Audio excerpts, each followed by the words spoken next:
দুর্নীতি প্রতিরোধ করতে পারতো, তাহলে আজকে এই বেনজির, মতিউর, ফয়সাল এদের জন্ম হয় কিভাবে? আমরা আজকে একটি রিট পিটিশন দাখিল করেছি। সেখানে আমরা সরকারি কর্মকর্তা কর্মচারী যারা সিভিল ক্যাপাসিটিতে কাজ করছেন তাদের সম্পদের হিসাব বিবরণী যেন নেওয়া হয় এবং সেগুলো যেন প্রকাশ করা হয়, সেই নির্দেশনা চেয়ে আমরা সেই মামলাটি দায়ের করেছি। আপনারা জানেন, সাম্প্রতিক সময়ে আমরা দেখছি যে গভর্নমেন্টের কিছু হাই অফিসিয়ালসদের বিপুল পরিমাণে সম্পত্তির খবর প্রকাশিত হয়েছে। তো গভর্নমেন্টের একজন হাই অফিসিয়াল বা মিডিল লেভেলের অফিসার বা এন্ট্রি লেভেলের অফিসার তিনি কিভাবে এত বিপুল পরিমাণে সম্পত্তি অর্জন করেন, সেই জিনিসটি আমরা জানতে চেয়েছি। কারণ গভর্নমেন্টের একটি আইন রয়েছে, দ্য কন্ডাক্ট রুলস নামে। সেই কন্ডাক্ট রুলস অনুযায়ী কোনো government officer without the prior permission of the গভর্নমেন্টের পূর্ব অনুমতি ছাড়া কোনো অবস্থাতেই একটি বিল্ডিং পর্যন্ত নির্মাণ করতে পারেন না, তিনি ধার করতে পারেন না, তিনি ইনভেস্ট করতে পারেন না। সেই আইন থাকার পরেও কিভাবে তারা এই বিপুল পরিমাণে সম্পত্তি অর্জন করলেন।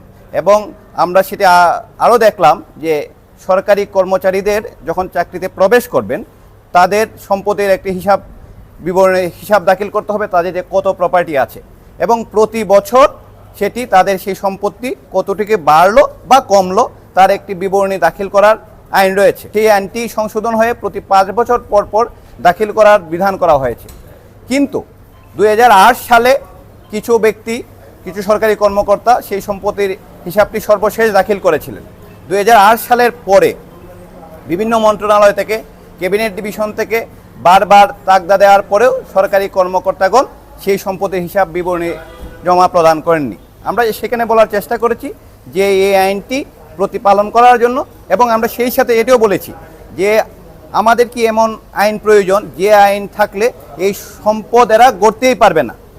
একজন সরকারি কর্মকর্তা কিভাবে এত সম্পত্তি রেজিস্ট্রি করেন, কিভাবে এরা পূর্বাচল থেকে বিভিন্ন গভর্নমেন্ট প্রজেক্ট থেকে এত জায়গা নেন, তাহলে আমাদের মিনিস্ট্রিগুলো, আমাদের রাজুক কী করছে?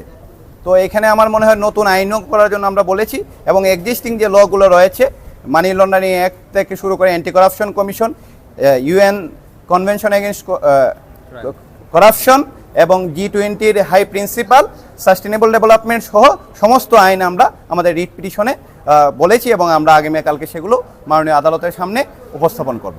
প্রথমত দুদকের হচ্ছে দুর্নীতি প্রতিরোধ এবং দুর্নীতি দমনের ব্যাপারে আইন করার ক্ষমতা আছে, তাদেরকে আইন করে দেওয়া হয়েছে। যদি দুদক দুর্নীতি প্রতিরোধ করতে পারতো, তাহলে আজকে এই বেনজির, মতিউর, ফয়সাল এদের জন্ম হয় কিভাবে? দুদক তো on the facial of the record দ্বারা ফেল করেছে।